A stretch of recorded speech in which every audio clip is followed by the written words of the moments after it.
Let's quickly go across to our experts joining us this afternoon. We have Mr. Danny Orbach, military historian, also senior lecturer in the Hebrew University of Jerusalem, joining us live. Mr. Danny, appreciate you joining us here on Times Now. Shivani, I'll come back to you in just a bit. Mr. Danny, shocking visuals, and it's taken the entire world by surprise. They've spared none. Not the youngsters who were enjoying themselves, who were having the time of their lives, who were participating in the music festival and outdoor festival. Around 260 bodies were being told have been recovered from that particular site, and that is another proof of how they've left none behind. This is a shelter, a bomb shelter, wherein people were in hiding, and they gunned some of them down, the ones who were trying to flee the spot, and bombarded the rest. I was completely shocked. Even though, as an Israeli, I know the cruelty of Hamas well, I didn't expect what happened. I would say it bluntly, this was a proto-genocide. They just murdered everybody without any distinction, with tortures, with mutilations. It shows that there is no difference whatsoever between Hamas and ISIS, and it's not that they broke international law. It's that they ignore the international rules of engagement as if they doesn't exist at all. Such beastly cruelty, I hardly see as a military historian, and I'm used to it. I'm still shocked. Mr. Danny, I want to understand, that particular aspect better from you. How this is a clear breach of rules of engagement. But let's quickly listen in and look at this video in detail before I come back to you.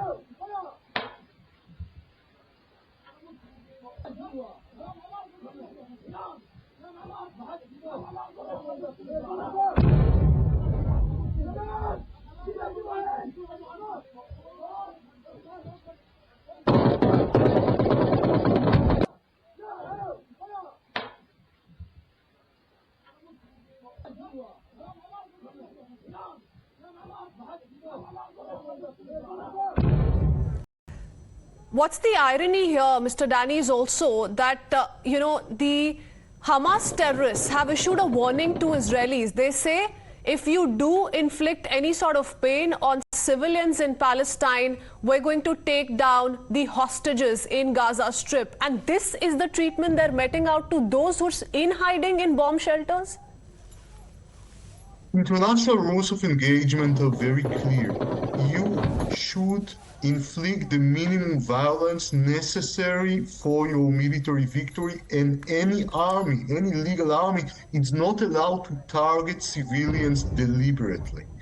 And that's what they did. They have no distinction whatsoever between soldiers and civilians. They just killed everybody.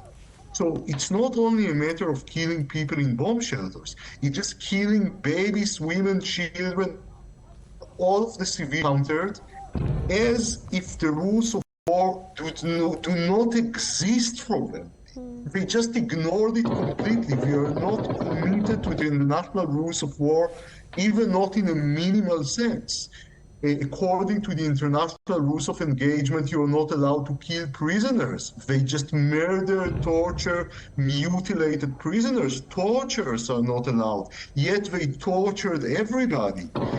So the breaches of international law, it was not, I would like to emphasize it, it was not only a breach of international law, it was complete disregard of international law and a proto-genocide that they committed in these towns, and that's what they intend to do if they occupy more places in Israel. Absolutely. And look at these visuals carefully, Mr. Danny. We really want to highlight these visuals. Look at that man there. He's caught in the crossfire. He's being kicked. He's being punched by some of these Hamas terrorists. Also aiming at him. They're aiming at him, and at the end of this particular video, you see how they run away. They throw a grenade to finish off those who were in hiding in the bomb shelters. Let's quickly play out this video once again. Stay on with us, Mr. Danny.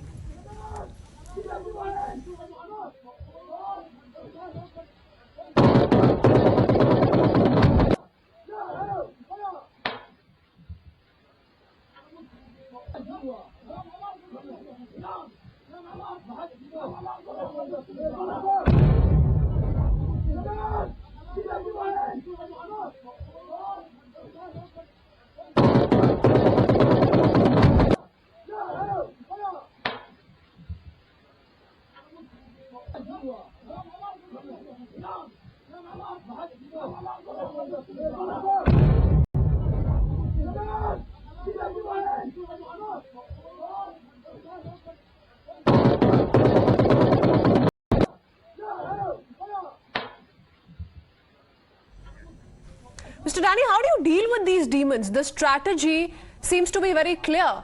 They launched several missiles in thousands, used that as an opportunity to infiltrate into the Israeli territory, took some of these people as hostages back to Gaza, and now they're using them as human shields and bargaining chips. Now they're coming out with a warning. If you take down our residential complexes, if any civilians in Palestine end up losing their lives, we're going to take down the hostages.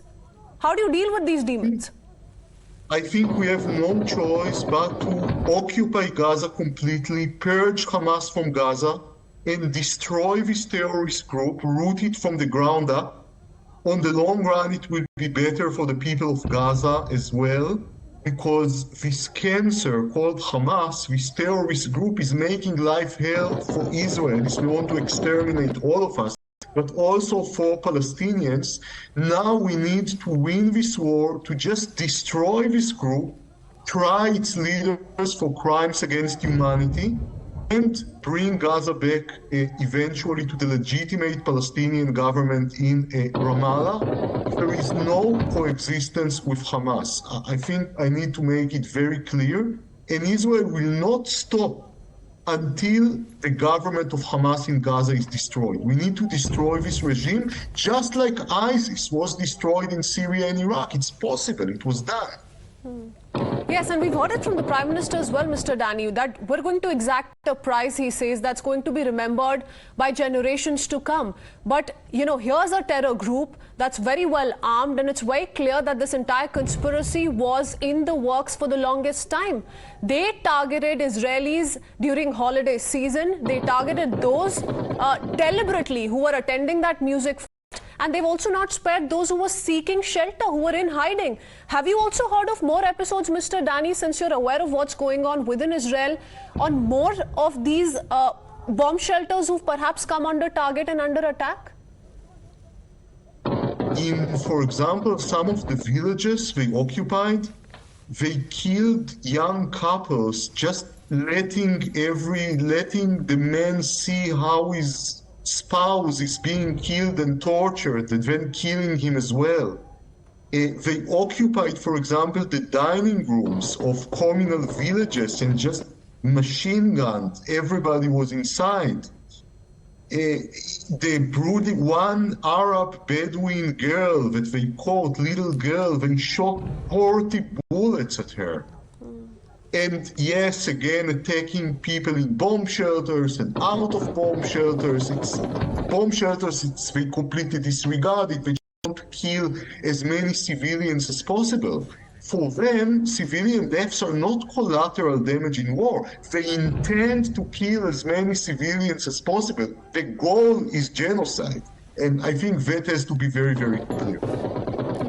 Absolutely. It really is a worrisome situation. And Israel, of course, has vowed revenge. But these worrying signs and these worrying visuals have shocked one and all in the entire world. And today, that's why everyone from India to countries in the West have come out in support of Israel and will continue to do so. Mr. Danny, many thanks for speaking to us. We are so grateful to India. We are so grateful to India. Thank you for speaking to us. Stay safe.